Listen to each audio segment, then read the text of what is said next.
Hey, what is going on, Guardians? Evade here and welcome back to the channel. Today we're going to discuss the possibility of the revived Uldren Sov becoming the next Hunter Vanguard. I know that sounds pretty crazy and I'm sure most of you hate the thought of that, but the backstory of the Vanguard Dare is very interesting and I'm sure you're going to enjoy it. So once again, thank you all for joining me and let's jump right into the video.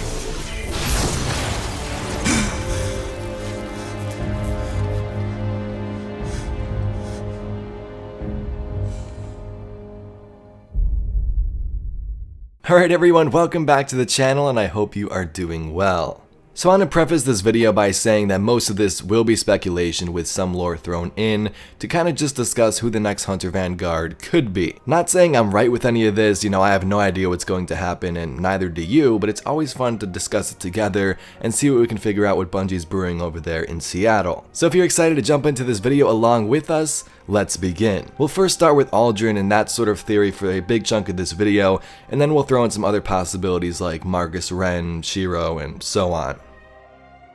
Long before Cayde 6's command began at the tower, a hunter by the name of Andal Brask controlled the position of the Hunter Vanguard. Andal had a very interesting backstory like many Guardians do, and he found himself in this new position in the last safe city, where he was not only the Hunter Vanguard, but gained a seat on the Consensus, which was sort of the government in the city around this time. So you can see some pictures of Andal right here. This one was very early concept art for Destiny 1.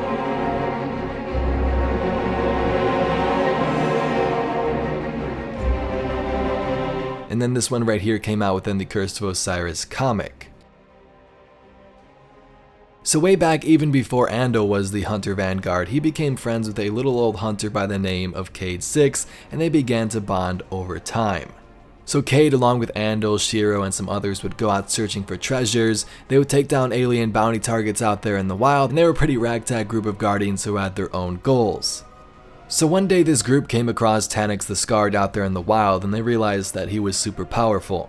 After coming back from a fight and settling in for the night, Andal proposed a deal with Cayde, something called the Vanguard Dare, and here's what a Forsaken lore card tells us on the subject. Back to honor, back to Andal. Andal was my brother, figuratively, but I find more often than not the family you unearth along the way is more real than the family you thought was the... Never mind, Andal was my brother, period. Andal and I, we made a bet, only bet ain't the right word. Not among hunters, we did what meant more, we offered a dare. The dare. I to him, him to me, kill Taniks or get chained to the Vanguard duty. Hunt the hunter and come out on top or wear a leash. This was our honor, our word. The Hunter Dare dates back to nobody knows when. There are all kinds of stories about the first dare, but there's no way to discern the truth of a thing done by who knows when, by who knows whom. It was the first dare that time, a hunter. They were all the dare to set the table to inspire other dares. What matters is, once a dare was offered, if it was taken, it was took. It was on you, it was in you. Not metaphysically, I'm not talking warlock hocus pocus, I'm talking honor. Accepting the dare is giving your word, so Andal and I, we offered, accepted, and doomed ourselves because we didn't take into account the depths of my arrogance. Seems my arrogance is where it always falls apart. So this Vanguard Dare was simple. They decided the first one to take out Taniks would be free, while the other would be forced in the position of the Hunter Vanguard and sort of be chained to the tower for the rest of their life. So during the first run through, Cayde did win, which meant that Andal would take up his position with the Vanguard, and he stuck to his word. That's exactly what he did. The man they call Cayde lorebook from Forsaken details much more on this subject and also Cayde's life, but that's sort of the basic roundup on the dare from the start. Things then seemingly changed what felt like overnight. Andal Brask went out on a mission, and it turns out he was murdered by none other than Taniks the Scarred himself. Now if you play Destiny 1, you know Taniks and his shenanigans. He's been revived so many times, we've had countless strikes with him, and it seems the same thing happened back then with Cayde and Andal. So to summarize that, Cayde killed Taniks, which made Andal the Hunter Vanguard. Then Andal died to the revived Taniks, and Cayde took over as Hunter Vanguard because of their dare.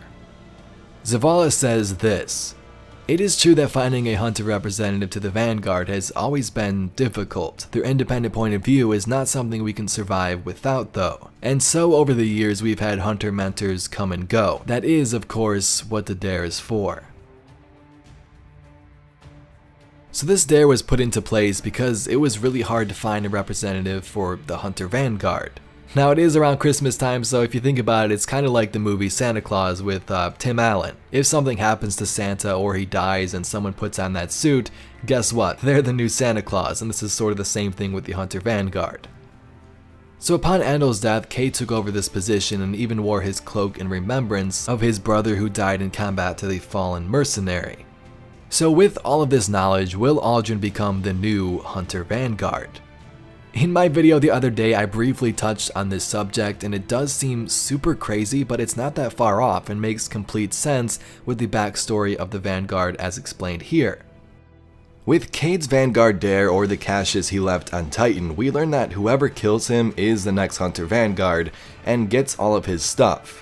Now we know Uldren did kill him, but does this count since Uldren was not a guardian at that time? Now just my opinion personally is that I guess it could still kind of work. Uldren is alive now and possibly a hunter, and did kill that man back in the reef a couple of months ago. Now of course Uldren doesn't know that, someone I guess would have to tell him he's a new Vanguard, but we have no idea how deep these dares go and what specific rules are connected with them, so it's really hard to tell. You could be like, well, he killed Cayde, but he wasn't a guardian, so it doesn't count. Or you could say he's revived now and he is a hunter, so you never know, but just go ahead and listen to this clip for yourself. Cayde's secret stash. The note said this was the place he hid it. We find the stash. We find the parts we need to repair the Ace of Spades. This one's for any hunter who kills me. Best guess, Marcus Wren? You realize you get my stuff now. All my stuff. Including the Hunter Vanguard gig? Yeah. Congratulations, dummy. That's what we call a Vanguard Dare. Sucks, doesn't it? Petra, if you're listening to this, you killed me. Maybe the Sovs, in all their mysterious wisdom, decided they were sick of me? If the Queen ordered the hit, I guess I understand. You're a real glutton for chivalry. But if it was Uldren, I'm pissed. Just thinking about that peacock gives me a headache. We also have the lore card from the Ace of Spades. It says the last will and testament of Cayde 6, to whomst it may concern. I, Cayde 6, being of soundish mind and body, do hereby and henceforth and heretofore leave all my possessions to the person, alien, animal, or natural phenomenon what kills me. Aforesaid possessions include but are not limited to the Ace of Spades, any and all of my stashes I've hidden throughout the system, the Colonel, my faithful friend, and my debts which follow, and then it says the attached file is too big to download. If Uldren doesn't get corrupted or convinced of his past by a character like, say, the Queen, he could be the best Hunter Vanguard that's ever graced the city. Of course that is next to Cayde. The lore from that pulled port card tells us that you may just revive the greatest guardian of all time, and what if Uldren does become a great guardian?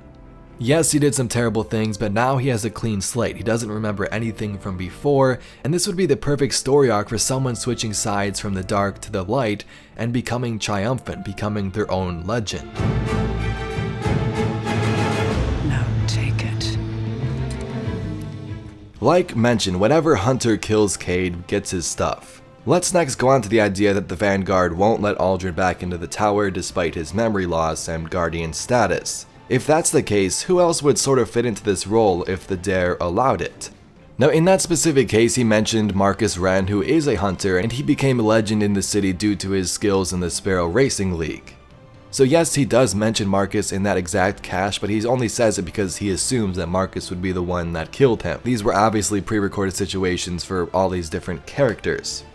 So with Marcus Wren and the next one I'm about to read, of course there is no evidence, this is speculation as well, but my best guess if it doesn't turn out to be Uldren would be Shiro 4. Within all the new lore cards in Forsaken with Andal, and it talks about Andal and Cayde, Shiro was also part of the ragtag team which were out there searching for treasures. So Cayde and Shiro go way back, and Shiro even ran some sort of scouting missions for the Vanguard during the Siva crisis. So this is what Shiro looks like for those of you who haven't seen him within Rise of Iron expansion in Destiny 1, and I think if it isn't Uldren, which I strongly believe it may be, this could be the next viable option. And lastly, before we round up the video, we have a really cool connection from the Collector's Edition of Forsaken, and also something that is seen within the cutscene. So within the cutscene of Uldren getting revived, we see these markings on his face.